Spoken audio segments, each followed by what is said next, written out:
Good afternoon and जय हिंद। तैयारी में क्या करना है, प्रीलिम्स में क्या करना है, मेंस में क्या करना है, वो रामेश्वर बहुत अच्छे से बताएंगे। उस तरफ से गुजरे हैं तो ये उस पर बात करें। हम जिन मुद्दों पे आज बात करेंगे उसमें यह है कि जब आप कोई काम शुरू करते हैं तो पहले दौर में वो असंभव सा लगता है, इम्पॉसिबल। कोई भी काम, यहां पे जितने लोग बैठे हैं सब साइकिल चलाना जानते होंगे, अब तो सब जानते होंगे। अब क्या लगता है कि साइकिल चलाना कितना आसान है, लेकिन जब सीखना शुरू किया होगा तब कितने दिन लगे होंगे साइकिल लेके सिर्फ दौड़ने में। अब तो जो साइकिल सीखते हैं वो तो बड़ा बेहुदा तरीका साइकिल सीखने का। अब तो दो पहिए बैलेंस करने के लिए लगा देते, वो बहुत गंदा तरीका है। उस तरीके से लोग मार नहीं खाते, वो गंदा इसीलिए है, उस तरीके से कोई मार ही नहीं खाता। हम तो मार गए हैं, साइकिल लेके गए, गिर गए, हैंडल टेढ़ी हो गई, चैन टूट गई, उसके बाद घर पे कायदे की धुलाई भी हुई, तो दोनों पैरेलली चलता था। और 1980s में साइकिल होना ही बड़ी बात थी।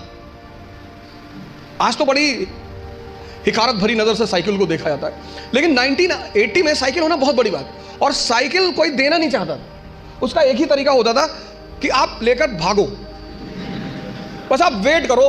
जैसे कहते हैं ना गुरिल्ला वॉर, कि पिताजी आए, साइकिल खड़ी की और गलती से अगर उन्होंने चाबी नहीं निकाली तो आपका काम हो गया। तो 10 दिन 15 दिन तो इसमें लगता था बैलेंस करने में।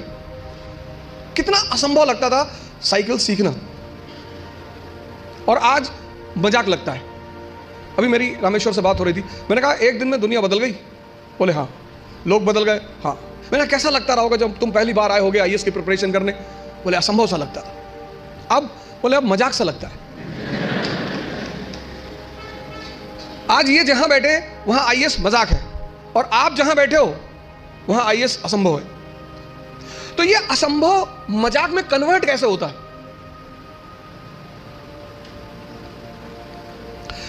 एक लड़के ने, उसकी गर्लफ्रेंड की शादी हो रही थी। अरे हो जाती है यार शादी, इसमें इतना। तो उस लड़के ने अपनी गर्लफ्रेंड से कहा कि कुछ निशानी दे दो जिसको मैं जिंदगी भर अपने पास रखूं। तो उस लड़की ने अपनी एक जूती निकाली, दे दिया। लड़का उस जूती को लेके गया सुनार के पास, जो सोने वगैरह का काम करते सोनार, उनके पास गया। उसने कहा कि इस जूती को चांदी के फ्रेम में बना दो। सुनार ने कहा अच्छा, कल शाम को आके ले जाइएगा। दूसरे दिन लड़का गया तो सुनार ने उसको चांदी की फ्रेम में जूती को बना के एकदम बाकायदा ला के लड़के के सामने प्रेजेंट किया। उसने कहा साहब, लड़के से हाथ जोड़ा, कहा साहब। बोले हाँ। बोले ये किस पीर औलिया की जूती है? तो बोले ये किसी पीर औलिया की जूती नहीं है, ये मेरी गर्लफ्रेंड है, उसकी जूती। सुनार ने जूता निकाल के 3-4 जूता मारा। तो तमीज कहीं गए। लड़के ने क्या हुआ? कहा कल से मेरा पूरा खानदान इसको 20-20 बार चूमे जा रहा है कि किसी औलिया की जूती, औलिया की जूती, औलिया की जूती।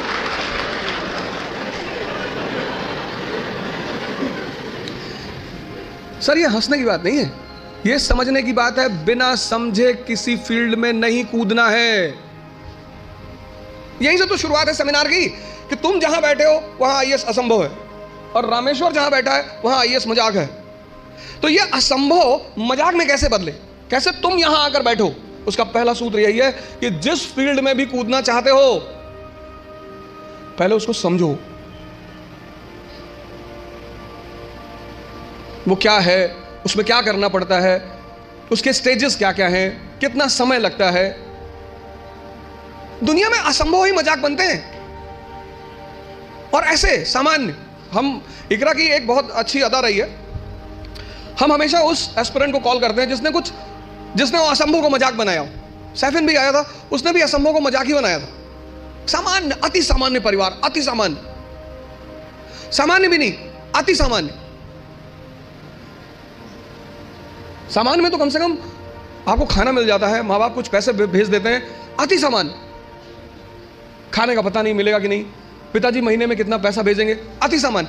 अति सामान्य व्यक्ति के लिए लड़ना बहुत बड़ी बात होती है। लड़ना तो सबको है, लेकिन जो अति सामान्य, पहला सूत्र यह है कि जिस भी फील्ड में कूदना है, बात समझ में आ रही ना, जिस भी फील्ड में कूदना है, जहां भी जाना है, जिसकी भी प्रिपरेशन करनी, साइकिल है प्रिपरेशन। आज तुम्हें साइकिल चलाना मजाक लगता है। आज जब तुमसे कोई कहता है कि भैया साइकिल चलाना सीखना है, तुम कहता अरे यार साइकिल में क्या है, अब तुम्हारे लिए क्या है ना।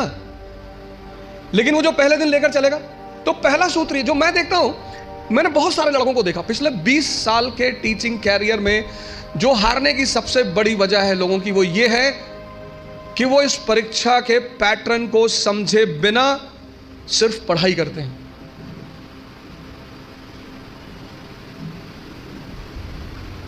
और हर चीज का एक तरीका है, और हर जगह कोई गुरु है। आपको भी किसी ने साइकिल चलाना सिखाया होगा, वहां भी कोई गुरु रहा होगा, उसने कहा होगा हैंडल बैलेंस कर, हैंडल बैलेंस कर, सीधे देखो, सीधे देखो। कहां किसको सीधे दिखाई पड़ता है। पैंडल में पैर रखो तो हैंडल घूम रही है, हैंडल संभालो तो पैंडल इधर जा रहा है, और सब संभाले तो खुद नीचे आ गए। पहला फॉर्मूला असंभव को मजाक बनाने का है कि जिस फील्ड में जाना है उसके पूरे पैटर्न का पहले अध्ययन करना है। तो पहला काम आप यही करो, समझो कि इस पर्टिकुलर एग्जामिनेशन की क्या आवश्यकता है। दूसरा, सेल्फ इंट्रोस्पेक्शन। आपकी क्षमता कितनी, आपकी ताकत कितनी, कम है बढ़ा लो। भाई पहले दिन जॉगिंग करने जाओगे तो 20 किलोमीटर करोगे, और 20 किलोमीटर कर लिए तो शाम को आईसीयू में मिलोगे। जब भी हम कोई काम शुरू करते हैं तो हमारा मन बड़ा एक्साइटमेंट में रहता है। जैसे बड़ी छोटा सा एग्जांपल है, जब हम स्कूल में थे और क्लास चेंज होती थी, ये 3rd से 4th में गए, तो जब 4th क्लास की किताबें आती थी नई नई, उस दिन पढ़ने का बड़ा मन करता था। फिर 10 दिन बाद जब वो किताबें पुरानी हो जाती थी तो वही किताबें देखने का मन नहीं करता था। ये मन का नेचर है, एक्साइटमेंट। नहीं बाइक घर में आई, खूब चलाए 3-4 दिन, बाद में देखने का मन ही नहीं किया। अपनी ताकत, क्षमता सबकी बराबर है, कोई कम यूज करता है, कोई ज्यादा यूज करता है। मेहनत करने से, सिर्फ पढ़ने से कुछ नहीं होता। अगर मेहनत करने से सब कुछ होता तो सबसे ज्यादा फायदा होता मजदूरों का।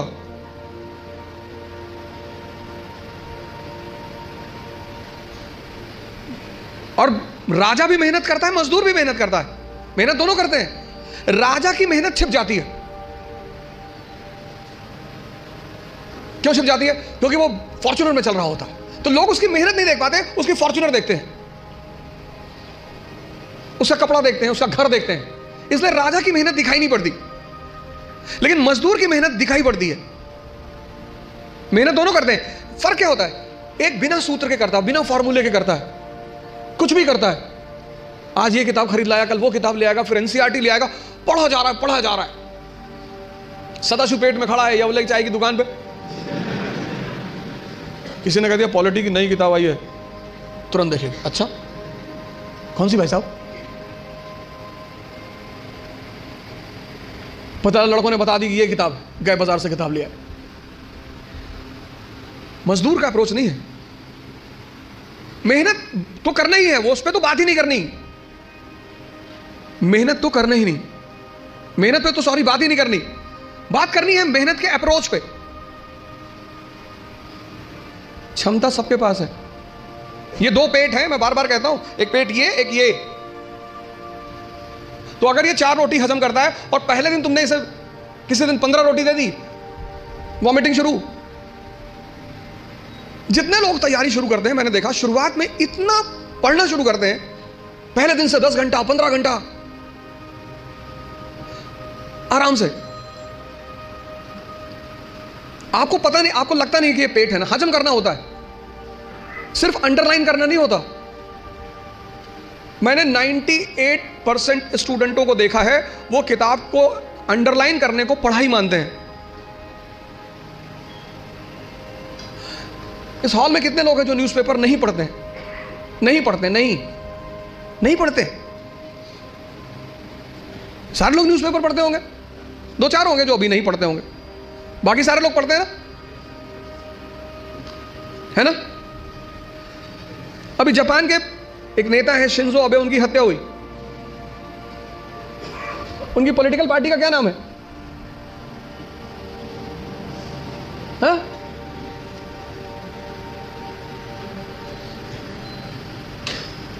किसी को नहीं पता? अरे भैया, हफ्ते भर पहले की घटना है, पता ही नहीं। और अंडरलाइन किए होगे।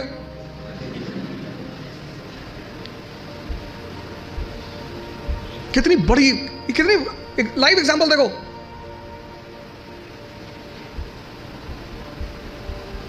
अपना स्वमूल्यांकन करना बहुत बड़ी बात होती है, सेल्फ इंट्रोस्पेक्शन।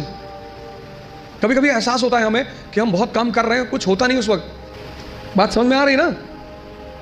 इस क्षमता, यहां की जो डाइजेशन क्षमता है, ये दिखाई नहीं पड़ती ना, ये दिखाई पड़ता है।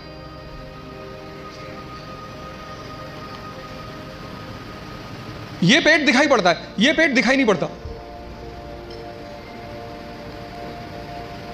अब ये क्षमता विकसित, स्ट्रॉन्ग कैसे होगी?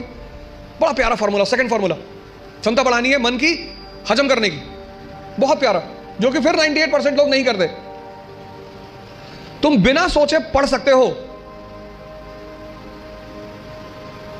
तुम बिना सोचे पढ़ सकते हो, बिना सोचे लिख नहीं सकते। एक फॉर्मूला है 20 पेजेस पर डे। आप लिखिए। आप किसी भी कोचिंग जाते हैं, कहीं भी जाते हैं, कोई टॉपिक खत्म होता है, उस टॉपिक को आप कम से कम 5 बार लिखिए। आप पढ़ने की आदत छोड़िए, लिखना शुरू करिए। जितना आप लिखेंगे उतना सोचने की क्षमता या हजम करने की क्षमता डेवलप होगी। भाई पहले दिन जॉगिंग करने गए, 2 किलोमीटर गए, 5 दिन 6 दिन 2 किलोमीटर जाते रहे, फिर 10वें दिन 5 किलोमीटर, क्षमता बढ़ी ना? एक दिन में नहीं बढ़ेगी। यह दूसरा फॉर्मूला है। अपनी इंटरनल क्षमता को बढ़ाओ।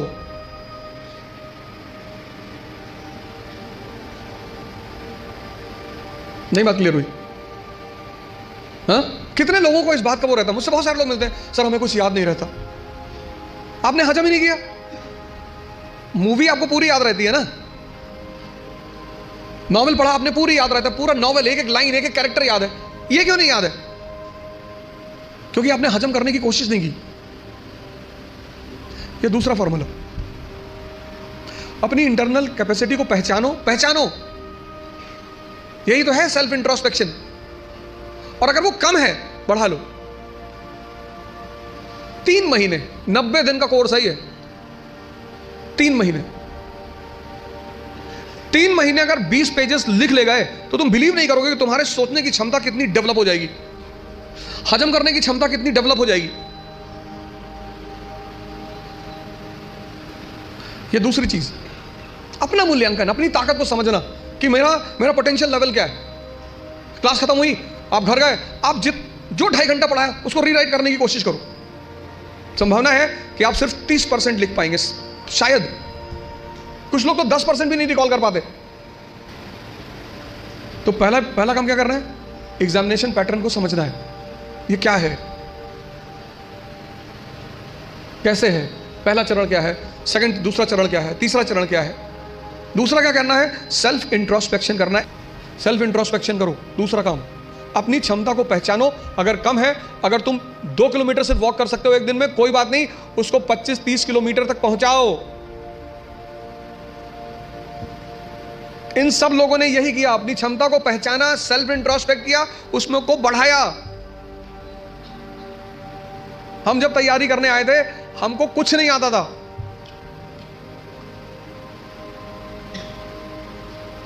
ऐसा नहीं कि तुम्हारे साथ ये सब चीजें हो रही हैं।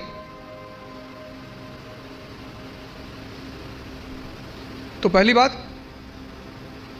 पहला काम क्या करना है? एग्जामिनेशन पैटर्न को समझना है। दूसरा काम क्या करना है? Self introspection.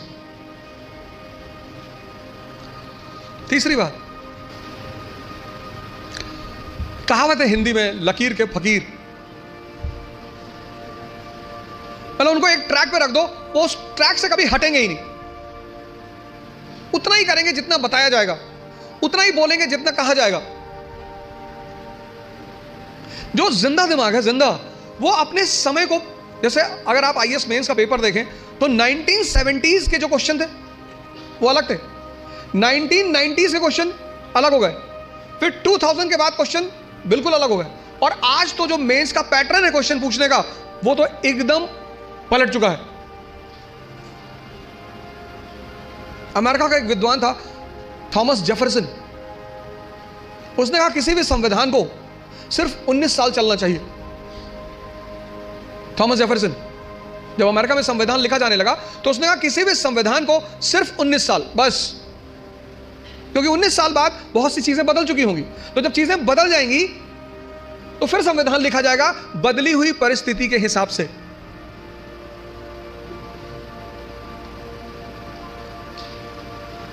गावस्कर किसी जमाने में क्रिकेट के सुपरस्टार थे, गावस्कर को रिप्लेस किया सचिन तेंदुलकर ने, सचिन तेंदुलकर को रिप्लेस किया विराट कोहली ने, अब विराट कोहली को भी कोई रिप्लेस करेगा। समय की जो सबसे बड़ी चीज है वो है change. Change is the law of nature, और जो चेंज को नहीं समझेगा, सिर्फ पढ़ाई करने का मतलब ये नहीं होता कि आप रट लो किसी चीज को। तीसरी सबसे बड़ी चीज ये है कि तुम्हारी जो समय है, सिचुएशन, परिस्थिति, इकोनॉमी, सोसाइटी, पॉलिटी, और सब इंटरकनेक्टेड है। स्कूल में हम क्या करते हैं, सबको सेग्रीगेट करके पढ़ते हैं अलग अलग, लेकिन सिविल सर्विस में सब एक दूसरे से जुड़े हुए हैं।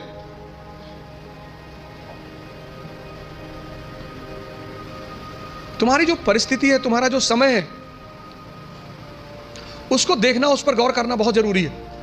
अगर तुम अपने समय को नहीं, उस परिस्थिति को नहीं पहचानते।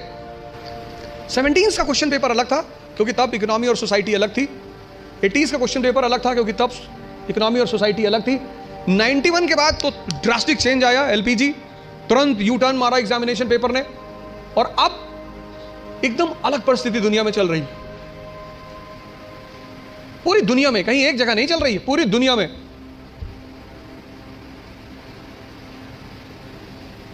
ये तीसरी चीज है, अपना समय।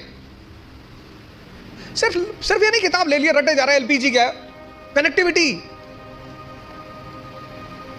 भारत यूनिटी इन डाइवर्सिटी का देश है, आज से नहीं, प्राचीन काल से। और उस यूनिटी इन डाइवर्सिटी की मुख्य वजह क्या है, भारत की ज्योग्राफी। कल्चर किस पे डिपेंड करता है, ज्योग्राफी पे। कल्चर मतलब ड्रेस, कल्चर मतलब खाना। कश्मीर का हिंदू और तमिलनाडु का हिंदू, दोनों के ड्रेसिंग सेंस अलग अलग होंगे क्योंकि दोनों की ज्योग्राफी अलग अलग है। गुजरात का मुसलमान और नॉर्थ ईस्ट का मुसलमान, दोनों का ड्रेसिंग सेंस अलग अलग होंगे, और खाना भी अलग अलग होगा। तो अशोक को, जैसे आज हिंदू मुस्लिम ईसाई के बीच तनाव है, ऐसे अशोक को बुद्ध, ब्राह्मण और जैनों के बीच तनाव का सामना करना पड़ा। और टेंशन चाहे फैमिली में हो या राष्ट्र में, विनाश करती है। जो तुम आज सिचुएशन देख रहे हो, ये सिचुएशन अशोक के सामने भी थी, तभी तो हम उसे द ग्रेट कहते हैं, जिसको समझ में आ रहा हो। और फिर वो धम्म की नीति का प्रतिपादन, पॉलिसी ऑफ धम्म, और उस पॉलिसी ऑफ धम्म में वो कहता है सार वृद्धि, कि प्रत्येक व्यक्ति को हर धर्म के बेसिक सिद्धांत को समझना चाहिए। और किसी भी धर्म का बेसिक सिद्धांत, वो चाहे इस्लाम हो, चाहे हिंदुइज्म हो, चाहे क्रिश्चियनिटी हो, बेसिक सिद्धांत किसी भी धर्म में कोई अंतर नहीं है। बेसिक सिद्धांत इस्लाम, क्रिश्चियनिटी, इसी पे तो दाराशिकों ने किताब लिखी थी, Majmul Bahrain, the meeting of two oceans, Islam and Hinduism. वो जो अशोक के समय परिस्थिति थी, बुद्धिस्ट, ब्राह्मण और जैनों के बीच तनाव, वही परिस्थिति मेडिवल इंडिया में अकबर के सामने थी। हिंदू, मुसलमान, और फिर उनके विभिन्न डिफरेंट सेक्ट्स, संप्रदाय, शिया, सुन्नी, शैवाइट, वैष्णवाइट। तो उसने भी फिर कहा कि नहीं, इस तनाव को कम करना है, तो तौहीद इलाही, तौहीद इलाही। अब जब तुम मेंस में आंसर लिखते हो तो तुम्हें ये कंपैरिजन दिखाना पड़ेगा। वो जो तुम्हारा एग्जामिनी है ना, उसको पता लगना चाहिए कि यार इसने हिस्ट्री से सीखा है, India is a country of unity and diversity. आज कोई हम इस समस्या से परेशान नहीं है, पहले से। और जब जब हम इस समस्या से परेशान हुए, हमारे पास सॉल्यूशन था। परिस्थिति, अपनी प्रेजेंट परिस्थिति को समझना,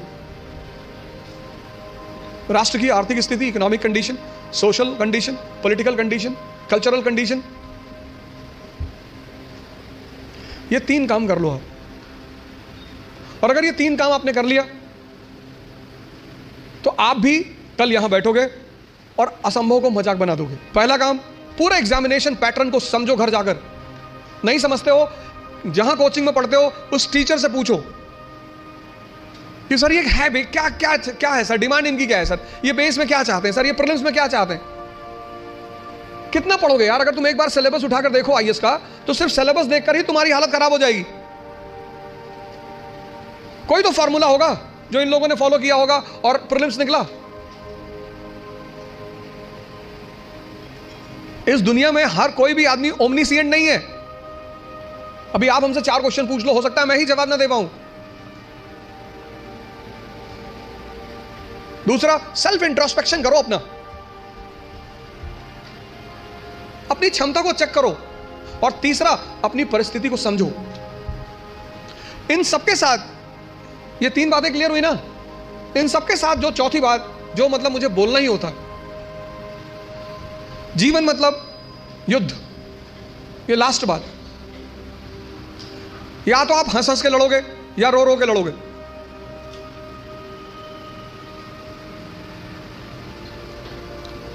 जीवन मतलब युद्ध। 2 लोगों के जीवन में कोई लड़ाई नहीं है। एक चपरासी के जीवन में, चपरासी, कुछ लोग मुझसे कहते हैं मुझे चैलेंजेस नहीं चाहिए लाइफ में। बहुत अच्छा, चपरासी बन जाओ। चपरासी का काम क्या है? साहब के ऑफिस के बाहर बैठा हुआ है, जो भी मिलने आया मीटिंग करा दी, वरना बैठे हुए, क्या फर्क पड़ता है। और वो भी चपरासी अगर ब्यूरोक्रेसी का है, जुडिशरी का है। भाई राजा से मिलने के लिए जो सबसे अहम आदमी होता है वो यही लोग होते हैं। यही इंफॉर्मेशन देते हैं, साहब कितने बजे आते हैं, साहब कितने बजे आते हैं, कहां जाते हैं, गोल्फ खेलने कहां जाते हैं।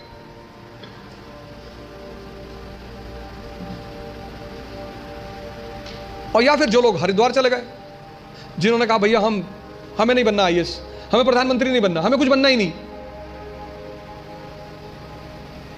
आज आप गेरुआ पहन लो, आज आपके जीवन की सारी चुनौती खत्म, क्योंकि आपने मान लिया कि आप इस जीवन की लड़ाई में शामिल नहीं हो। लेकिन जीवन का मजा भी तो यही है। और करना क्या है? तो जब लड़ना है, जब ये पता है कि लड़ना है, युवा मतलब शक्ति। भारत आज एक दुनिया का ऐसा देश है जिसके पास सबसे ज्यादा युवा हैं। और भारत आज दुनिया का एक ऐसा देश है जिसके युवा सबसे ज्यादा डिप्रेशन में हैं। और जीवन की लड़ाई में 2 ताकतें बहुत काम आएंगी, एक मन की और एक शरीर की। तुम जब भी ऊपर उठोगे तो ये ग्रेविटी तुम्हें नीचे खींचेगी ना। ऐसा समाज की ग्रेविटी है। हम जब आईएएस की तैयारी करने गए तो हमारे गांव में हर आदमी, मतलब एक साहब तो हंसना शुरू किया उन्होंने, और हंसते हंसते गिर गए वो। उन्होंने हमसे पूछा दिल्ली क्यों जा रहे हो? अब मेरा दिमाग खराब था, मैंने कह दिया मैं आईएएस की तैयारी। बोले आईएएस? फिर वो हंसने लगे और हंसते हंसते वो गिर गए। और उस हंसी का इतना रोल रहा मेरे जीवन में, मतलब उस हंसी ने मुझे एकदम मजबूत कर दिया था कि अब आईएएस ही बनना है। उस दिन मुझे एहसास हुआ कि महाभारत क्यों हुई। आपको कोई डांट दे उतना बुरा नहीं लगता, आपको कोई भगा दे बुरा नहीं लगता। जब लोग हंसते हैं ना तब बहुत दर्द होता है। लेकिन मेरे पिताजी ने मुझसे कहा कि आईएएस प्रधानमंत्री बनने वाले आदमी। अरे मैंने कहा यार क्यों चढ़ा रहे हो फालतू में। भगवान का आशीर्वाद से आज भी हमारे साथ हैं। और मैं अगर उनसे कोई भी बात कहता हूं तो तुम्हारे लिए तो कल ही कर लोगे। मैंने कहा सोच रहा है हवाई जहाज खरीद लो। अरे मैंने कहा भैया जी लेने दो। लेकिन उन्हीं की वजह से मतलब आज जहां भी मैं हूं उसमें सबसे ज्यादा योगदान मेरे पिताजी का है।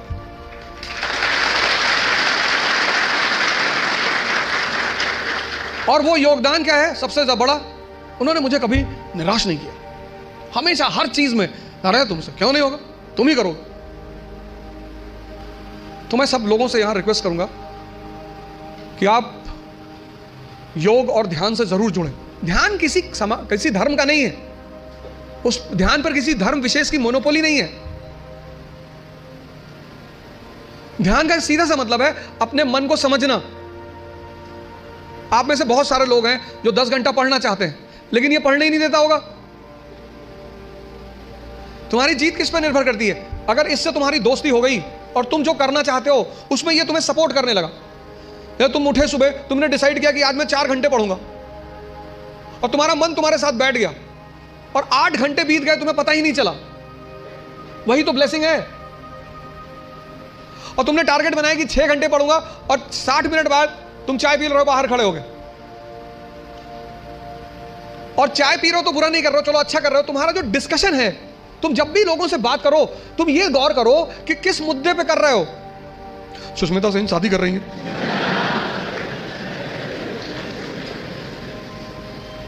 तुम्हारा चाय पीना भी बुरा नहीं है, तुम्हारा डिस्कशन करना भी बुरा नहीं है। बुरा है तुम्हारा मुद्दा।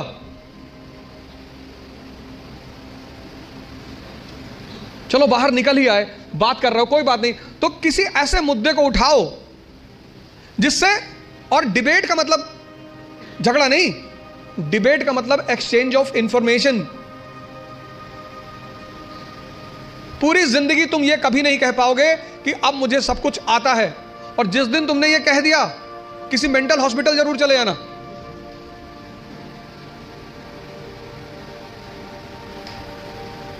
अपने आप को ताकतवर बनाओ, फिजिकली और मेंटली,